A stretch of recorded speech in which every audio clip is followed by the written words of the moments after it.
Praise the lord. దేవుని నామానికి మహిమ కలుగును గాక. మన ప్రభువును రక్షకుడైన యేసుక్రీస్తు నామమున మీకు వందనాలు తెలియజేస్తున్నాం. ప్రభు కృప వలన మీరందరూ బాగున్నారని విశ్వసిస్తున్నాం. షకీనా సందేశం అని మా ఆధ్యాత్మిక కార్యక్రమాన్ని అనుదినము వీక్షిస్తూ వాక్యం ద్వారా బలపడుచున్నారని మేము నమ్ముతున్నాం. మీ కొరకు ప్రార్థిస్తున్నాం. ఈరోజు దేవుని వాక్యాన్ని వినడానికి మన హృదయాన్ని సిద్ధపరచుకుందాం. షకీనా మినిస్ట్రీస్ వ్యవస్థాపకులు పాస్టర్ జి విజయ్ కుమార్ గారు వాక్య సందేశం అందిస్తారు. మనమందరం ప్రార్థనాపూర్వకంగా దేవుని మాటలు విని దీవెనలు పొందుదాం.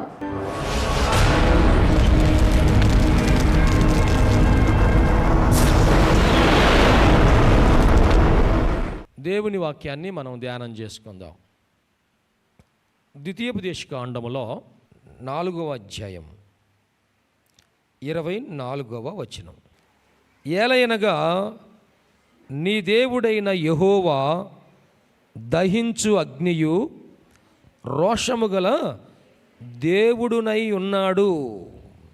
నీ దేవుడైన యెహోవా దహించు అగ్నియు రోషము గల దేవుడునై ఉన్నాడు. దేవుడి వాక్య భాగం మన వినికిడిలో ఆశీర్వదించును గాక. ఆమేన్. మన దేవుడు ఎటువంటి వాడు అంటండి? మన దేవుడు ఒకటి దహించు అగ్ని అయి ఉన్నాడు, రెండవది రోషము కలిగిన దేవుడై ఉన్నాడు. మన దేవుడు దహించు అగ్నిగా ఉంటే మనం కూడా ఎలాగ ఉండాలి? సింహం నోట సింహమే పుట్టిద్ది, దేవునికి స్తోత్రం.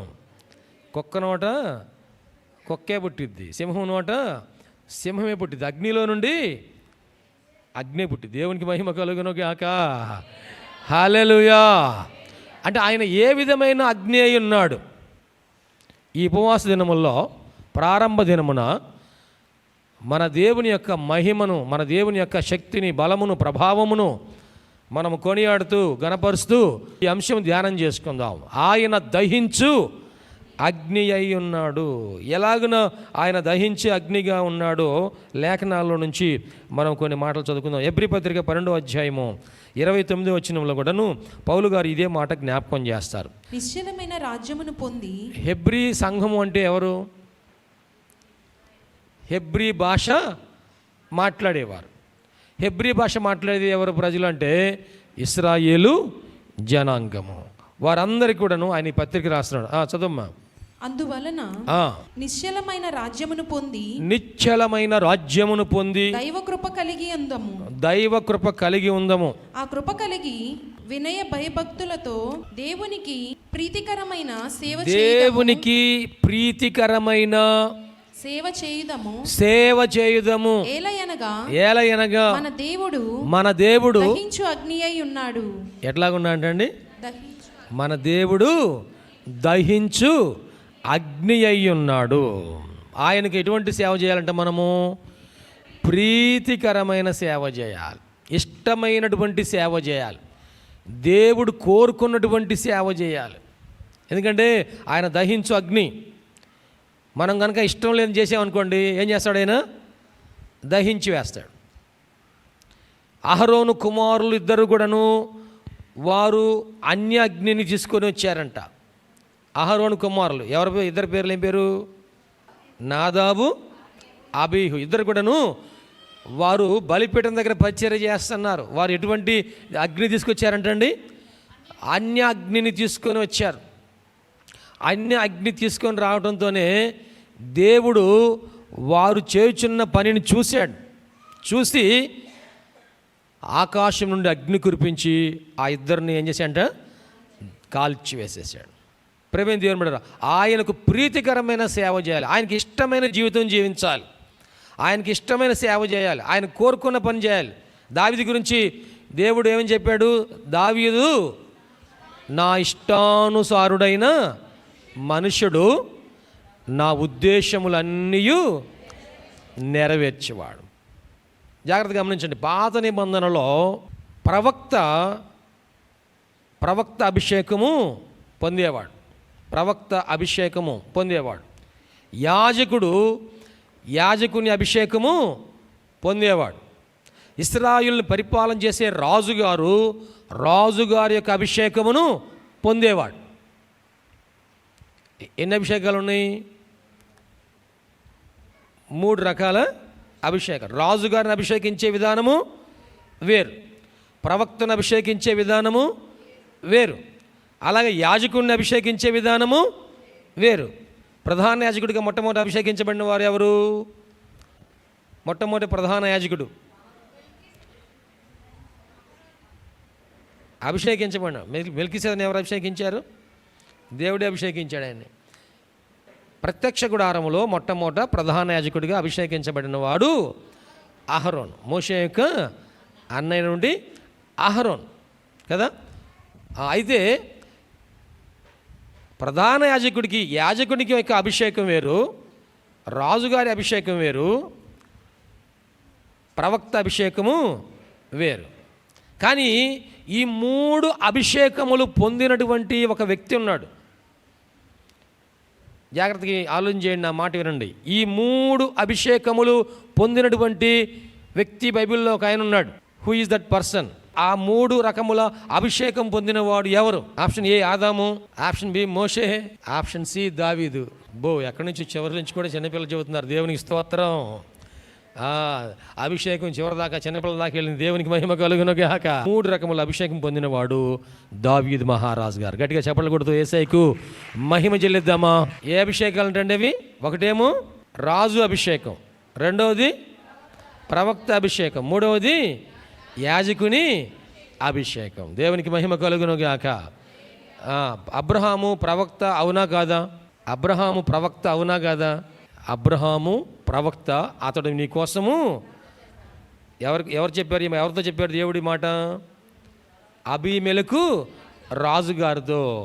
ఆ ఇంట్లో ఉన్న వారి గర్భములన్నీ మూయబడి ఉన్నాయంట.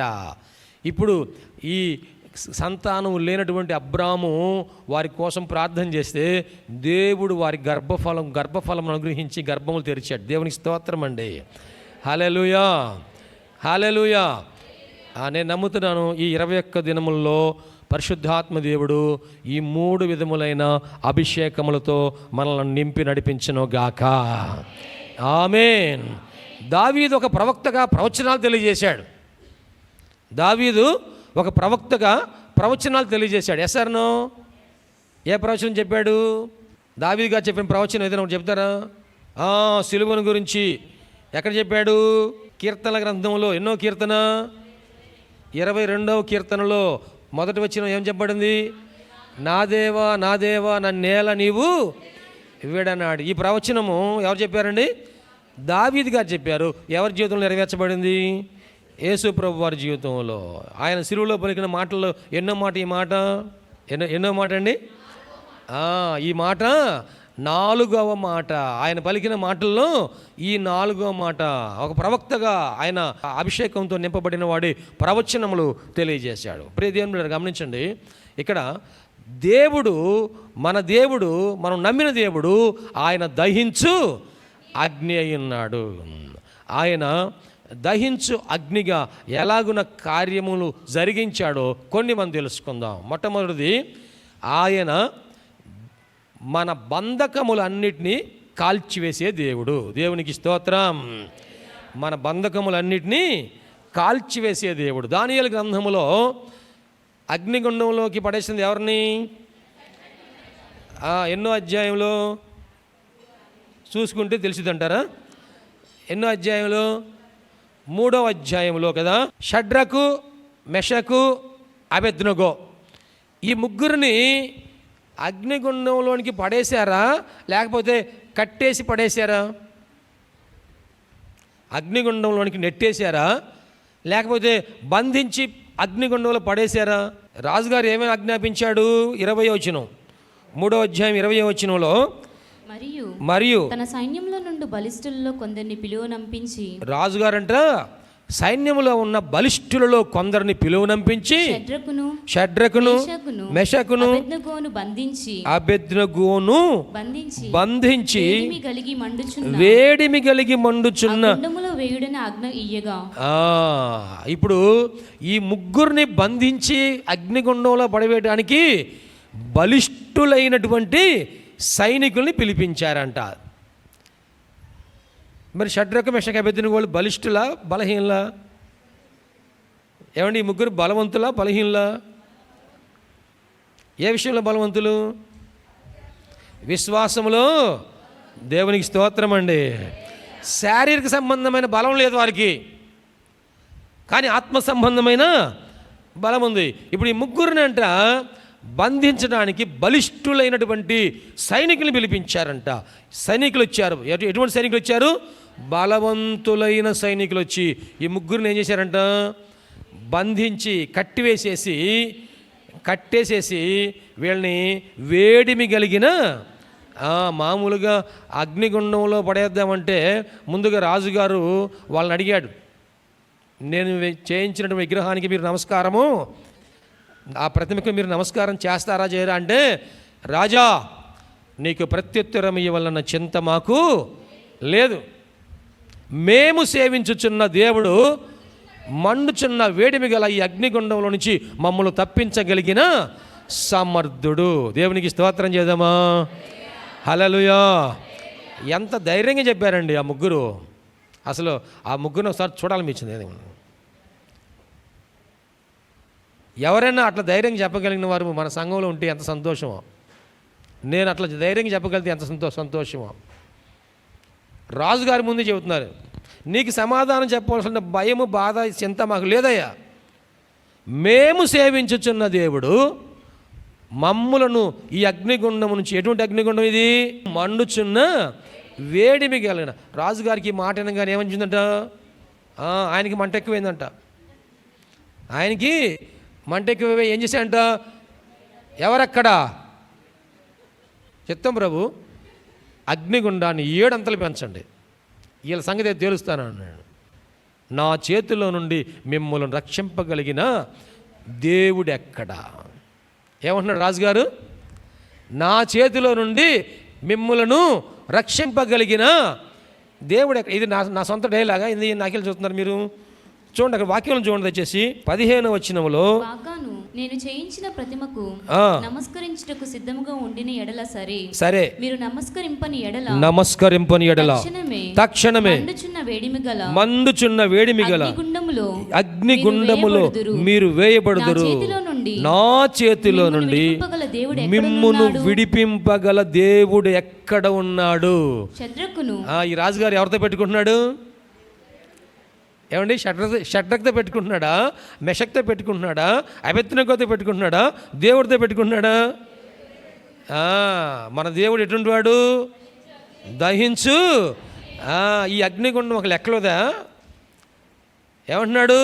నా చేతిలో నుండి మిమ్మల్ని విడిపింపగలిగిన దేవుడు ఎక్కడున్నాడు అని ఆయన రాజుగారు మాట్లాడుతూ ఉంటే వీళ్ళు అంటున్నారు, రాజా నీకు ప్రత్యుత్తరం ఇవ్వాలన్న చింత మాకు లేదు, మేము సేవించుచున్న దేవుడు ఈ మండుచున్న వేడిమి గల అగ్నిగుండం నుంచి మమ్మల్ని రక్షింపగలిగిన సమర్థుడు. దేవునికి స్తోత్రం అండి.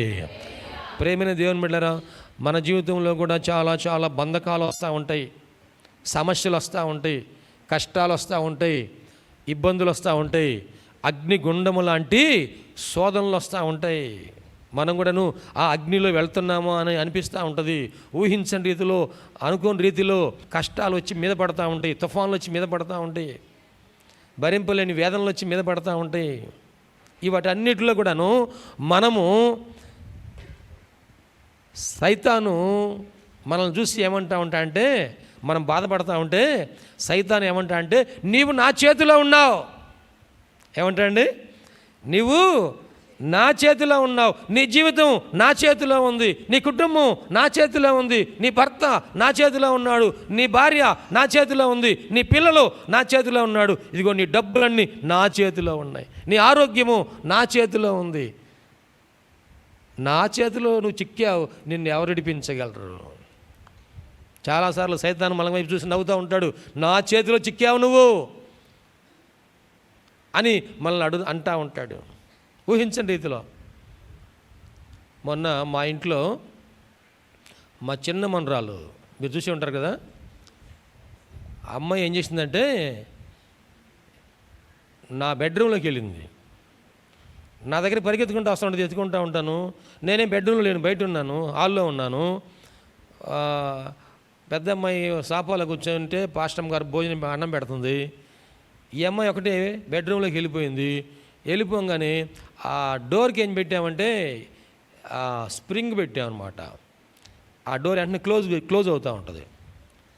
ఆ డోర్ క్లోజ్ అయిపోయింది. లోపల లైట్ ఉంది, ఒకటే ఉంది, లోపల క్లోజ్ అయిపోయింది. క్లోజ్ అయిపోతే మేము రెడీ అవుతున్నాం, ప్రార్థనకి వెళ్తానికి రెడీ అవుతున్నాం. మా పనిలో మేము ఉన్నాము, ఆమె పనిలో ఆమె.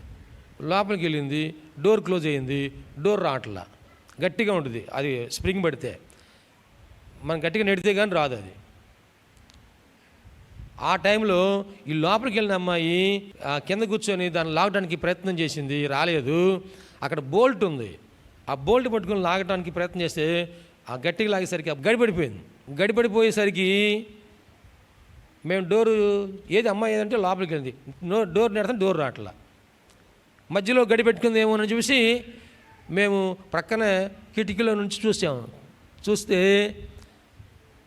ఒకటే నిలబడింది లోపల. మేము నెడతంటే ఏం డోర్ రావట్లేదు. ఒకసారి 2-3 నిమిషాలు ఒక నిమిషం అటు చూసింది. ఇక ఏడవటం బిగించేసింది. ఒకటే ఉంది, ఏడవటం బిగించేసింది. మేము తలుపు నెడతంటే రావట్లేదు. ఆమె లోపల ఒకటే ఎడుతుంది. ఒకవేళ తలుపు గడి పెట్టింది ఏమన్నా చూస్తే గడి పెట్టలేదు. ఆ గడి మీద నా ప్యాంటు అది మరి వేలాడుతూ ఉంటే అది కనపడలేదు, అది పెట్టలేదు. ఏం చేసింది దాన్ని మాకు అర్థం కాలేదు. గట్టిగా ఉంది డోరు. అప్పుడు మా జాషువా వచ్చాడు, నేను ఇద్దరం కలిసి బాగా నెట్టాము, రాలేదు. ఇట్లా కాదురా, గట్టిగా కాలు పెట్టి దాన్ని కొడితే అది లూజ్ అయ్యి వచ్చిందేమో. ఆ బోల్ట్ పెట్టేసుకుంది, పెడతామైతే పెట్టింది, కానీ ఆ బోల్ట్ తీయమంటే తెలియదు, అర్థమవుతుందా? డోరు కాలు పెట్టి మేమిద్దరం ఒకేసారి 4 సార్లు తనేసరికి దానికి ఉన్న బోల్ట్ 2 బోల్ట్లు ఉన్నాయి కాబట్టి ఆ 2 మేకులు కూడా ఊడి బయటకు వచ్చి డోర్ ఓపెన్ అయింది. దేవునికి మహిమ కలుగుగాక. ఒక 3-4 నిమిషాల్లోనే అందరం గడగడ వణికినట్టు అయింది కదా. ఇప్పుడు ఏం చేస్తాం? ఇదిగో మీ పాప నా చేతిలో ఉంది. సైతాన్ ఏమంటున్నాడు? మీ పాప నా చేతిలో ఉంది. ఒక అమ్మాయి దడుచుకునేది ఏమో లోపల అమ్మాయి కదా. ఈ పిల్లలు ఒకసారి మనం తెలియకుండానే సడన్గా లోపలికి వెళ్ళి గడేసుకుంటూ ఉంటారు. లోపలికి వెళ్ళి ఇవన్నీ మనం తెలియకుండా ఊహించడం జరుగుతూ ఉంటాయి. షడ్రకు, మెషకు, అబేద్నెగో ముగ్గురునంట బంధకాలతో బంధించేశారు, కట్లతో కట్టేశారు, తాళ్లతో కట్టేసేసి ముగ్గురిని బలిష్ఠులు తీసుకెళ్ళి ఏం చేశారంట అండి, వేడిమి కలిగిన అగ్నిగుండంలో పడవేశారంట. ఇదే అధ్యాయంలో 25వ వచనం చదువుకుందామా. దానియేలు గ్రంథము 3వ అధ్యాయం 25వ వచనం. అందుకు రాజు, నేను నలుగురు మనుషులు బంధకములు లేక అగ్నిలో సంచరించుట చూచుచున్నాను. వారికి హాని ఏమియు కలగలేదు. 4వ వాని రూపము దేవతల రూపమును పోలినదని వారికి ప్రత్యుత్తరం ఇచ్చెను. నేను నలుగురు మనుష్యులు బంధకములు లేక. అందరు చెబుతారా? బంధకములు గట్టిగా చెప్పలు కొడదామా యేసయ్యకి? అక్కడ అంటున్నారు నలుగురు మనుషులు కనబడుతున్నారు. రాజుగారు ఏమంటున్నారండి? వేసింది ఎంతమందిని? ఎవరి పేర్లు? షడ్రకు, మెషకు, అబేద్నెగో. అమ్మ చెబుతారా ఒకసారి? షడ్రకు, మెషకు, అబేద్నెగో. కానీ ఇప్పుడు ఎంతమంది కనబడుతున్నారు? నలుగురు కనబడుతున్నారు. ఎట్లా కనబడుతున్నారంట? వేసేటప్పుడు ఏమో వాళ్ళకి ఏమున్నాయి? బంధకాలు ఉన్నాయి. కానీ ఇప్పుడు లోపలికి వెళ్ళిన తర్వాత వాళ్ళకి ఏమైందంట? బంధకాలన్నీ కాలిపోయినాయి. గట్టిగా చప్పట్లు కొడుతూ దేవునికి మహిమ చెల్లిద్దామా? హల్లెలూయా. మన దేవుడు దహించు అగ్ని అయి ఉన్నాడు. ఆయన ఏం చేశాడంటే వారికి ఉన్న బంధకాలన్నిటినీ కాల్చివేశాడు. దేవునికి స్తోత్రం. ఈ ఉపవాస దినములలో మన బంధకములన్నీ యేసయ్య కాల్చివేయునుగాక. ఏ బంధకాలు ఉన్నాయో, ఏ శోధనలు ఉన్నాయో, ఏ సమస్యలు ఉన్నాయో, ఏ కష్టాలు ఉన్నాయో, ఏ పరీక్షలు ఉన్నాయో, ఏవేవి ఆటంకములుగా మనకు సాతాను ఏర్పాటు చేశాడో, ఈ బంధకాలు అన్నీ కూడా సంసోన్ని ఏం చేశారంటండి? సంసోన్ని బంధించెను, నిరవంజితాళ్లతో బంధించెను. ఎవరు బంధించారు? బంధించారు. జాగ్రత్త, నీ బలహీనత ఏంటో ఒకటి ఉంది. నీ బలహీనత నీకు, దేవునికి, సైతానికి తెలుసు. నీ బలహీనత నీకు, దేవుడు తెలుసు, సైతానికి కూడా తెలుసు నీ బలహీనత. వాడు ఏం చేస్తున్నా అంటే నీ బంధకాలు ఎలాగ వేస్తున్నా అంటే నీ బలహీనతలోనే నీకు బంధకాలు వేస్తున్నాడు. నువ్వు అన్నిటిని జయించగలవు, కానీ ఒక్క బలహీనతను జయించలేకపోతున్నావు. సద్బోధకుడా, నిత్య జీవనకు వారసుడు నగుటకు నేనేం చేయవలనయ్యా అంటే, ప్రభువారు అన్నారు, 10 ఆజ్ఞలు నువ్వు గైకుంటున్నావా అంటే చిన్నప్పటి నుంచే గైకుంటున్నాను. అయితే ప్రభు అంటున్నారు, నీకు ఒక్కటి కొదువుగా. ఎన్ని కొదువుగా ఏంటండి? ఒక్కటే కొదువుగా ఉంది. నేను అనుకుంటున్నా, ఒకవేళ మన గురించి చెప్తే రేపు ప్రాఫిట్ కనుక దేవుడు కనుక బయలుపరిచి నీకు ఎన్ని కొదువుగా ఉన్నాయో చెప్పమంటావా అంటే, అయ్యా నీ కాళ్ళు పట్టుకుంటాను బాబు, ఇంక నాకు చెప్పొద్దు నాయనా కదా. ఎందుకు? ఆయనకంట యవనస్తుడికి ఒక్కటే కొదువుగా ఉందంట, కానీ మనకైతే ఎన్ని కొదువుగా ఉంటాయో, మనకైతే ఎన్ని కొదువుగా ఉంటాయో.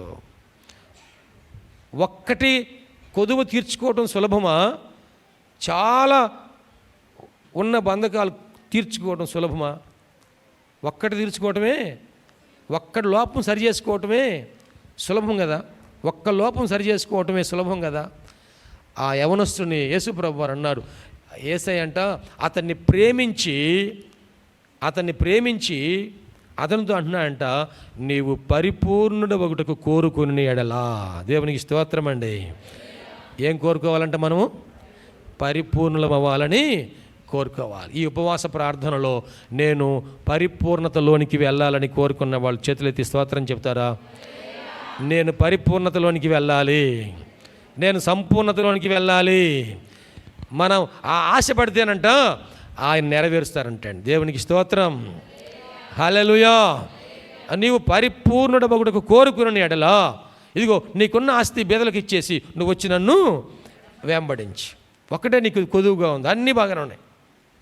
ప్రేమేం దేవుని బిడ్డలారా, మన ఆత్మీయ జీవితంలో ఏ బంధకాలు ఉన్నాయో, ఏ ఇబ్బందులు ఉన్నాయో, ఏ కష్టాలు ఉన్నాయో, వీటన్నిటి విషయంలో కూడాను ఆ బంధకాలన్నీ కూడా ఆయన తెంచివేసి కాల్చివేసి, ఆ దహించు అగ్నిగా ఉన్న మన దేవుడు వాటిని దహించి వేసి ఆయన మనతో కూడా ఉండి ఆ అగ్నిగుండములో వారితో కూడా నడిచినట్లుగానే మన జీవితంలో, మన శ్రమలో, మన కష్టములో, మన కన్నీళ్ళలో, మన ఇబ్బందుల్లో ఆయన మనతో కూడా నడుచునుగాక.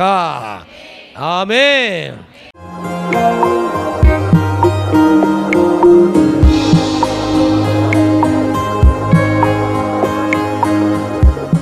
ప్రభునందు ప్రియ దేవుని బిడ్డలారా, ఎంతవరకు దేవుని వాక్యం విన్నందులకు ప్రభునామమున వందనాలు తెలియజేస్తున్నాం.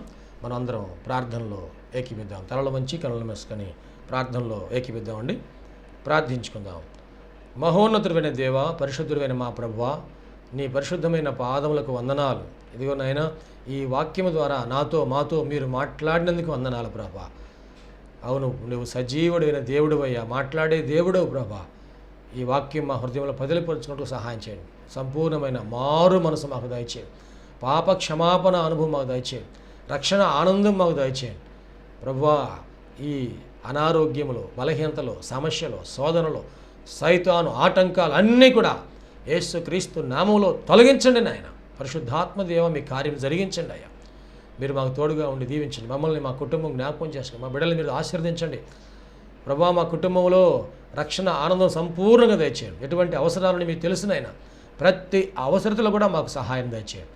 అన్ని విషయాలు కూడా మీరు దీవించండి. టీవీ ప్రోగ్రాం చూసిన ప్రతి ఒక్కరిని పేరు వరుసన మీరు దీవించి రక్షించి మీరు అక్కడ కొరకు సిద్ధపరచండి. మంచి భవిష్యత్తును వారికి దయచేసి మీ కృపలో మీరు వృద్ధులు చేయమని నీకే సమర్పణ చేసుకుంటూ యేసయ్య పరిశుద్ధ నామములో స్తుతించి ప్రార్థించి వేడుకుంటున్నాము తండ్రి. ఆమెన్. తండ్రి, కుమార, పరిశుద్ధాత్మ త్రియేక దేవుని దీవెన తోడుగా నడిపించను గాక. Amen, amen, amen. మీ అందరికీ ప్రభునామన వందనాలు. దేవుడు మిమ్మల్ని దీవించను గాక. ఆమెన్. ప్రభునందు ప్రియమైన సహోదరి సహోదరులందరికీ షకీనా ప్రార్థనా మందిరం తరపున హృదయపూర్వక వందనాలు తెలియజేస్తున్నాం. దేవుని కృప వలన 2012వ సంవత్సరంలో 350 గజముల స్థలంలో ఈ మందిరం నిర్మించుకోవడానికి ప్రభు కృపించారు. 2016వ సంవత్సరంలో నూతన స్థలం 180 గజముల స్థలం తీసుకోవడానికి ప్రభు సహాయం చేశారు. ఈ సమయంలో ఈ స్థలం అంతట్లో కూడాను మందిరం నిర్మించుకోవడానికి ప్రభు ఏర్పాటు చేసి ఉన్నారు కనుక ఈ మందిర నిర్మాణం, పాత మందిరం తీసివేసి నూతన మందిర నిర్మాణం కార్యక్రమం ప్రారంభించబడిందని దయచేసి ఈ మందిర నిర్మాణం కొరకు మీరు అందరూ ప్రార్థన చేయాలని, ప్రేరేపించబడిన వారందరూ కూడాను ఈ మందిర నిర్మాణంలో 106 అడుగుల పొడవు 45 అడుగుల వెడల్పు కలిగిన ఈ స్థలం అంతట్లో మందిర నిర్మాణం స్లాబ్ వేయటం జరుగుతుంది కనుక దయచేసి ప్రేరేపించబడిన వారందరూ కూడా మీ ఆర్థిక సహాయ సహకారాలు అందించి ప్రార్థించి మీరు దీవించబడాలని ప్రభునామన మనవి చేస్తున్నాం. ఈ స్క్రీన్ మీద చూపించబడుతున్న నంబర్కు మీరు ఫోన్పే కానీ, గూగుల్ పే కానీ, లేక మా అకౌంట్ నంబర్కి మీరు కానుక పంపించి సహాయం చేయాల్సిందిగా కోరుతున్నాం. లేక మీరు ప్రత్యక్షంగా వచ్చి ఈ మందిర నిర్మాణ కార్యక్రమాన్ని చూసి మీరు కానుక అందించి దీవించబడాలని ప్రభునామన మనం చేస్తాం. ప్రభు మనందరి తోడుగా ఉండి ఆశీర్వదించును గాక. ఆమె. షకీనా ప్రార్థనా మందిరము దేవుని యొక్క దర్శనములో దేవుని కృప వలన 2012వ సంవత్సరము మే నెల 1వ తారీఖున ప్రతిష్ఠ చేయటం జరిగింది. ఈ మందిరములో దేవుని ఆరాధించుటకు విచ్చేసిన వారు ఆత్మరక్షణ, శరీర స్వస్థత, వారి జీవితంలో ఆశీర్వాదాలు పొందుకుంటూ ఉన్నారు. ఉపవాస ప్రార్థనలో అభిషేకించబడి దేవుని ఆత్మతో ఆరాధించుచున్నారు. అనేక మంది పరిశుద్ధాత్మతో నింపబడుచున్నారు. దురాత్మ బంధకములతో బంధించబడిన వారు సాతాను బంధకాల నుంచి విడిపించబడి ఆశీర్వాదం పొందుతూ ఉన్నారు. రక్షణ లేని వారు బాప్తిసం పొంది రక్షణ ఆనందాన్ని అనుభవిస్తూ ఉన్నారు. ఈ మందిరంలో చేయబడుచున్నటువంటి ఉపవాస ప్రార్థనలు, అభిషేక ఆరాధనలో అనేక మంది దీవించబడుతూ ఉన్నారు. ప్రియ స్నేహితులారా, మీరును సమస్యల్లో సతమతమవుతున్నారా? వ్యాధి బాధలతో పీడించబడుతున్నారా? నెమ్మది లేక బాధపడుతున్నారా? రండి, షకీనా ప్రార్థనా మందిరంలో ఆరాధనలో ఏకీభవించండి. ప్రభు మీకు సహాయం చేయగలరు. ప్రతి నెల 2వ శనివారము షకీనా ప్రార్థనా మందిరంలో సంపూర్ణ రాత్రి ఉపవాస ప్రార్థన ఏర్పాటు చేయబడింది. ఈ ఉపవాస ప్రార్థనలో అనేక మంది ఆత్మతో అభిషేకించబడుతున్నారు. అనేక మంది ఆత్మ వరములతో నింపబడుతున్నారు. దురాత్మ బంధకముల్లో ఉన్నవారు విడిపించబడుతున్నారు. దేవుని యొక్క ఆశీర్వాదాలు పొందుకుంటున్నారు. అనారోగ్యంతో ఉన్నవారు స్వస్థపరచబడుతూ ఉన్నారు. ఈ సందేశం మీకు ఆశీర్వాదకరంగా ఉందని నమ్ముచున్నాం. ఈ సందేశం ద్వారా మీరు పొందిన మేలులు మరియు మీ ప్రార్థన అవసరతలు మాతో తప్పక పంచుకొనగలరు.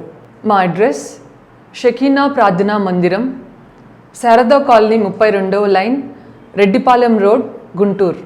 మా ఫోన్ నంబర్స్ 9963242497, మరి ఒక నెంబర్ 8855539777.